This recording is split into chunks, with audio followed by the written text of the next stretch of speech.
আসসালামু আলাইকুম। শুভরাত্রি। শুভরাত্রি আমার সোনার বাংলা।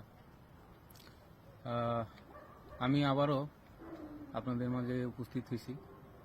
ছোট্ট কয়েকটা কথা বলবো, হয়তো অনেকের উপকার আসতে পারে, অনেকের কাজে লাগতে পারে। আমার ব্যক্তিগত উপলব্ধি থেকে বলার জন্য আসলাম।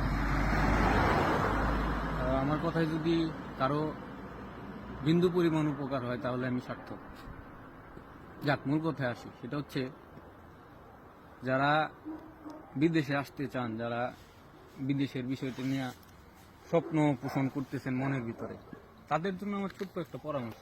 সেটা হচ্ছে, আমার ছোট আছেন, বড় আছেন, আমার বয়সে যারা আছেন, যারা প্রবাসে আসতে চান, ঠিক আছে, সবার প্রতি আমার বিনীত অনুরোধ রইল। দেখেন, জীবন পুষ্পসজ্জা না। আর বিদেশ মানেই যে গাছে টাকা ধরে এমনটাও না। বিদেশ হচ্ছে কষ্টের জায়গা, বিদেশ হচ্ছে অভিজ্ঞতার জায়গা। আপনার যত বেশি অভিজ্ঞতা থাকবে কাজে, আপনি তত বেশি ভালো থাকবেন বিদেশে। আপনার কাজ থাকবে কম, অভিজ্ঞতা কম থাকবে, আপনি লাইফে তেমন কিছু করতে পারবেন না, শুধু কষ্টই করে যাবে। তাই সবার উদ্দেশ্যে আমার বলা, যে যাই করেন, যারা প্রবাসে আসতে চান, অবশ্যই ভাই 5 লাখ 10 লাখ টাকা খরচ করে বিদেশে আসবেন। আসার পরে যদি আপনি আপনার মন মতন টাকা ইনকাম না করতে পারেন, তাহলে এই বিদেশে আসার তো কোনো মানে আসে না।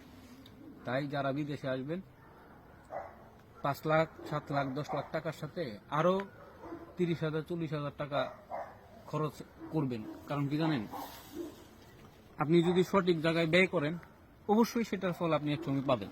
আর যদি মনে করেন যে বিদেশ আসলেই টাকা, অভিজ্ঞতা ছাড়া আসবেন, ভাই 2 টাকারও লাভ নেই।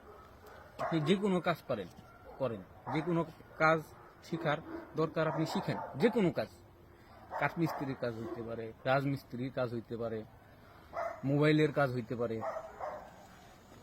এদিকে মনে হয় মোবাইলের কাজ হইতে পারে, মানে যে কোনো ধরনের কাজ আপনি স্কেল গ্রো আপ করে আসেন। যদি স্কেল গ্রো আপ করে আসতে পারেন, তাইলে ভাই জীবনে কিছু করতে পারবেন বিদেশের মাটিতে। আর যদি মনে করেন যে না, বিদেশ মামার বাড়ি যাবেন, টাকা ঝুলে আছে কাছে, পারবেন আর বাড়িতে পাঠাবেন, এটা কোনোদিনও সম্ভব না ভাই।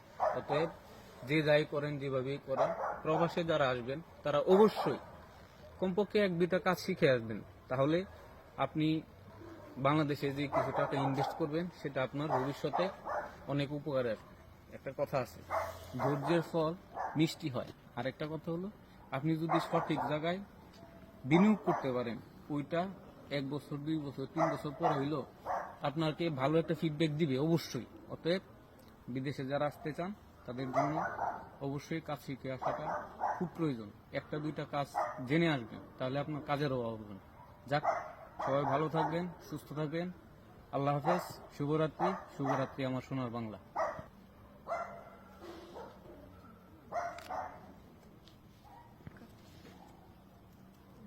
ছবিটাই দিদি একটা।